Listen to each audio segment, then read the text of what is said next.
Cristianos inconscientes. Apocalipsis capítulo 3, versículo 17 dice: porque tú dices, yo soy rico y me he enriquecido y de ninguna cosa tengo necesidad. Y no sabes que tú eres un desventurado, miserable, pobre, ciego y desnudo. Que el Señor bendiga su santa y bendita palabra. A la iglesia de la Odisea, el Señor la recrimina fuertemente en la persona del pastor. Pues recuerden que cada una de las 7 cartas a las 7 iglesias del Apocalipsis son enviadas al pastor de la iglesia. Por eso el estribillo que se repite: escribe al ángel de la iglesia. Y ese ángel es el pastor. Y al pastor de la iglesia de la Odisea el Señor le dice: porque tú dices, yo soy rico y me he enriquecido y de ninguna cosa tengo necesidad. Y no sabes que tú eres un desventurado, miserable, pobre, ciego y desnudo. Apocalipsis capítulo 3, versículo 17. Como ya sabemos, esta era una iglesia que se vanagloriaba de sus logros. Esta era como la iglesia que quiere controlarlo todo y llevarse a todos de encuentro. Quiere tener los mejores músicos, los mejores pastores, el mejor edificio y ser la que gane el premio en su asociación como la más dadivosa. Y se percata además de que esto sea algo que todo el mundo lo sepa. Esta iglesia domina los medios de comunicación con grandes programas de masas. Se toma las licencias que le vengan en ganas para enseñar cualquier cosa, aprovechando su poderosa influencia. Es muy diferente a la iglesia de Esmirna, por ejemplo, que era una iglesia pobre materialmente. Pero el Señor les dice que ellos son ricos. Apocalipsis 2:9. La iglesia de la Odisea, en cambio, se consideraba ella misma como rica. Pero el Señor le dice que ella es muy pobre. Tampoco podemos decir de la iglesia de la Odisea lo que Pablo dijo acerca de la iglesia de Corinto. Pues mirad, hermanos, vuestra vocación, que no sois muchos sabios según la carne, ni muchos poderosos, ni muchos nobles. 1 Corintios 1:26. Esta iglesia no daba oportunidad ninguna para poder ser considerada de esta manera. Es más, catalogarla así sería para ellos como una ofensa. Esta iglesia es todo lo contrario de los creyentes que Jesús calificó como pobres en espíritu, allá en el Sermón del Monte. De estos, el Señor dijo que son bienaventurados y son nada más y nada menos que herederos del reino celestial. Fíjese cómo dice la Escritura: bienaventurados los pobres en espíritu, porque de ellos es el reino de los cielos. Mateo 5:3, sin discusión. Vamos a ver en esta plática de hoy que debido a todo esto, esta iglesia no se daba cuenta de su realidad. Esta iglesia se engañaba a sí misma y esta iglesia pensaba que estaba bien cuando estaba horriblemente mal. Como ya saben, estas cosas las estamos aplicando a la vida de un cristiano en particular. Así que basados en la experiencia de la iglesia de la Odisea, veamos estas 3 características de los cristianos a los que hemos denominado como inconscientes. En primer lugar, los cristianos inconscientes ignoran su verdadera realidad.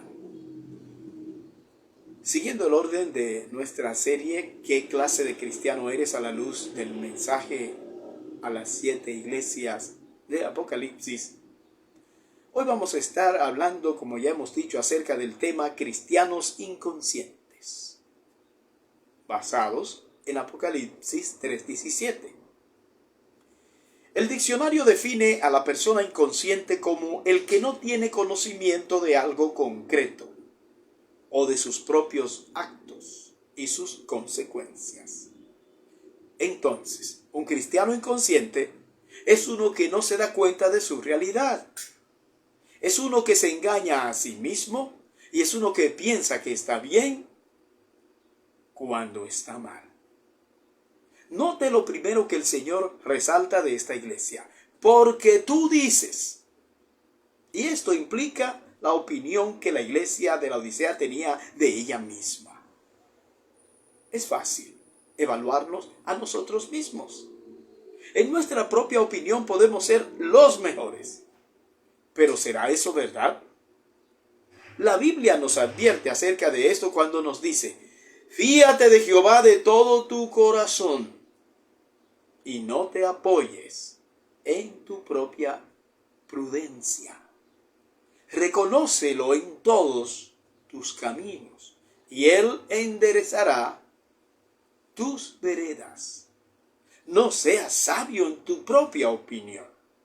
Teme a Jehová y apártate del mal, porque será medicina a tu cuerpo y refrigerio para tus huesos. Proverbios 3, versículos 5 al 8. Entonces, tal vez deberíamos preguntarnos cuál es la opinión que el Señor tiene de nosotros. Y es eso precisamente lo que hace el Señor al confrontar a esta iglesia, cuyo estado de tibieza estribaba precisamente en su situación de inconsciencia espiritual. La opulencia material la hacía creerse rica espiritualmente, y su debilidad espiritual la estaba llevando por senderos de prosperidad equivocados. Me parece que muchos necesitan mirarse en el espejo de esta iglesia en el día de hoy para poder darse cuenta de su triste realidad.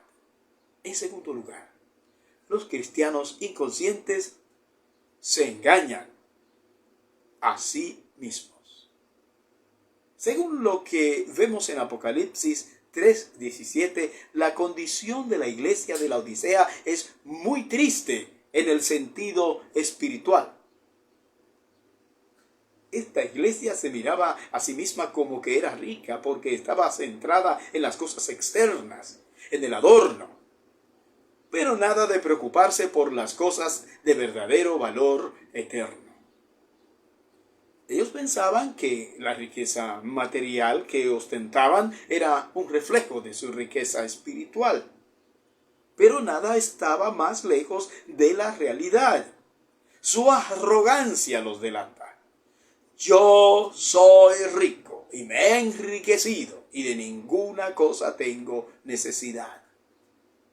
Es como la arrogancia de Efraín delante de Dios, tal y como lo recoge Oseas en el Antiguo Testamento. Dice así: Efraín dijo: ciertamente he enriquecido, he hallado riquezas para mí. Nadie hallará iniquidad en mí, ni pecado en todos mis trabajos. Oseas 12:8. Esta es la misma teoría de la iglesia de la Odisea que Dios no aprueba.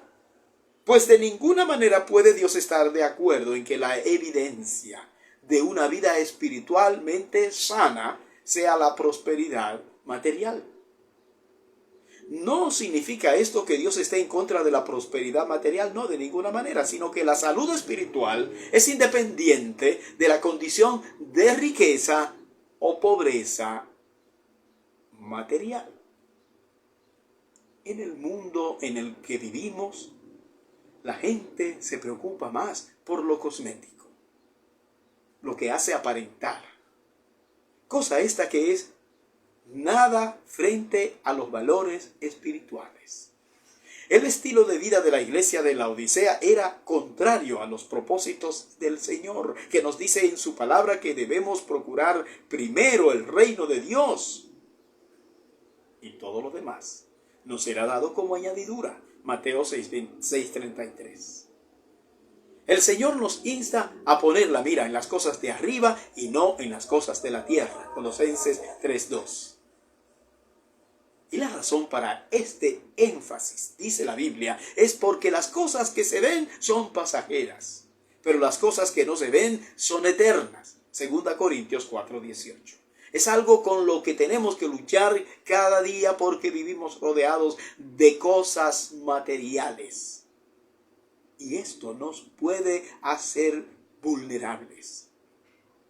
Por ese motivo estamos llamados a sobreponernos a las malas influencias que podemos encontrar en este mundo.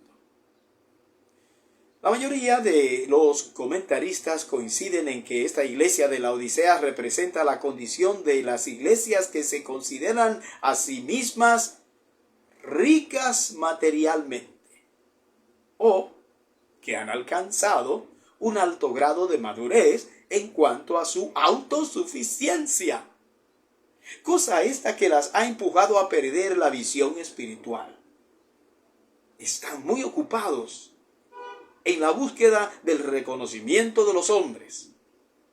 Están más interesados en ocupar posiciones importantes en las tribunas de este mundo que en buscar verdaderamente agradar a Dios. La autocomplacencia exhibida por la iglesia de la Odisea los arrastraba a una hipocresía enfermiza que no les permitía darse cuenta de forma consciente de su verdadera condición espiritual. Es importante en tal condición que el Señor les escriba para descubrir tanta falsedad en su interior. De esta manera, el Señor procura despertarlos a su realidad. Y si no hacen caso a lo que el Señor les dice, entonces ya no tendrán excusa de ninguna clase. Finalmente, los cristianos inconscientes piensan que están bien cuando están mal. El Señor establece que la iglesia de la Odisea es digna de lástima, pues Él la declara como una iglesia en un estado deplorable. Dice, y no sabes que tú eres un desventurado, miserable, pobre, ciego y desnudo. Apocalipsis 3:17. Así que en la óptica del Señor, esta iglesia era una calamidad. Su condición era preocupante. Totalmente lo contrario de lo que ellos mismos creían. Tan miserable es su condición que son dignos de lástima. De seguro que ellos no estarían de acuerdo con esta consideración. Y esa es la razón precisamente por qué el Señor les escribe, para que se den cuenta de algo que ignoraban profundamente. Todo el mundo sabía que la iglesia de la Odisea estaba mal, menos ellos. Ellos, que eran los que estaban enfermos, creían que estaban sanos. Habían llegado a ser insensibles a su mal. El cáncer los estaba destruyendo, pero ellos no se habían dado cuenta. Fíjese, el pecado es una enfermedad que impide conocer la magnitud del daño que ocasiona. Es por eso que hace falta la intervención del Señor. Sin la intervención del Espíritu Santo en la vida de las personas, es imposible que se pueda dar cuenta de su vida de pecado. Sin el poder del Espíritu Santo, la predicación del Evangelio no tendría efecto en el corazón de los perdidos. La gente va por el mundo sin Dios, despreocupados en su mundo de fantasía, ignorando torpemente los preceptos del Señor, encaminándose poco a poco, pero de forma inexorable, hacia la perdición eterna. Al Señor le preocupan todos los seres humanos, los que van a la iglesia y los que no van a la iglesia, pues todos necesitan ser salvados de la ira venidera, salvados del juicio eterno que se avecina. Muchos, como la iglesia de la Odisea, se justificarán en su condición y comenzarán a argumentar filosóficamente sobre su estado de vida. pero nada de eso prosperará ante la contundente supremacía del juicio divino. Dios ha colocado en el alma de cada persona, de cada individuo, una conciencia que le acusa y le confronta. De tal manera que si se toma el tiempo de reflexionar acerca de lo que Dios dice en su santa palabra, de seguro despertará a una realidad de la que no podrá escapar, a menos que ya haya decidido tercamente seguir en su camino de perdición, lo cual demuestra lamentablemente muchísima maldad y un profundo desprecio de sí mismo. Que el Señor te bendiga.